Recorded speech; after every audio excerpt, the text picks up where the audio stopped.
আল্লাহর ভালোবাসার পরীক্ষা যুগে যুগে সবাই দিয়ে আসছে। আল্লাহর ভালোবাসার পরীক্ষা যুগে যুগে দিয়ে অনেকেই সফল হয়ে গেছেন। ওই দোস্ত, ফিরাউনের দাসী ছিল একজন। ওই দাসী মুসা আলাইহিস সালামের উপরে ঈমান এনে মুসা আলাইহিস সালামের কথা অনুযায়ী আল্লাহর প্রতি ঈমান আনলো। ওই দাসী ফিরাউনের কন্যা আসিয়ার মেয়ের চুল আশ্রয় দিত, তার সেবা করত। ওই দাসী একদিন ঘটনাক্রমে যখন ওই আসিয়ার কন্যা ফিরাউনের কন্যা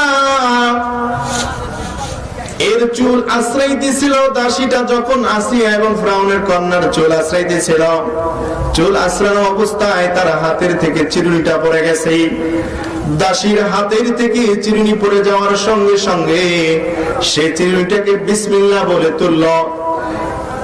বিসমিল্লাহ বলে তোলার সঙ্গে সঙ্গে ফিরাউনের কন্যা যে ছিল সে তো ফিরাউনকে খোদা মনে করত। ও বলল, কিরে তুমি কার নাম নিলা, কার নামে চিরুনি উঠাইলা? সে বলল, আমি আমার সৃষ্টিকর্তা আল্লাহর নামে চিরুনিটাকে উঠাইছি। তখন ওই ফিরাউনের কন্যা বলল, তোমার ফিরাউন ছাড়া কোনো খোদা আসেনি? আবার ওই দাসী ডাক দিয়া বলল, আমার খোদা তো সেই খোদা যেই খোদা ফিরাউনের খোদা।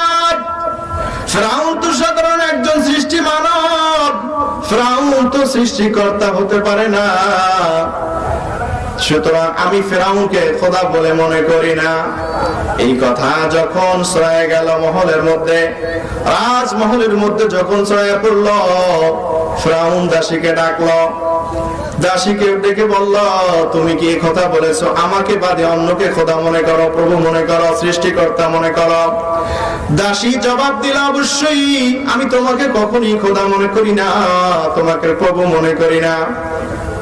ফিরাউন বলল, দেখো তোমার এর পরিণাম কিন্তু ভয়াবহ হবে, এখনো সময় আছে, তুমি আমাকে প্রভু বলে মনে করো। ফিরাউনের কথায় দাসী কর্ণপাত করলো না। ফিরাউন দেখে দাসী কোন এই ধরনের চিন্তা তার মধ্যে আসে নাই, তার মতামত থেকে সে ফিরে আসতেছে না। ফিরাউন তখন সেই দাসীর 5টা ছেলে ছিল, ওই 5 ছেলেকে ডাকলো, রাজমহলে ডেকে এনে একটা উত্তপ্ত কড়াই পরিবেশন তৈরি করলো, উত্তপ্ত কড়াই বানাইলো। সেই কড়াইয়ের মধ্যে নিচে আগুন দিয়া, জাল দিয়া, উপরে তেল দিয়া উত্তপ্ত করলো।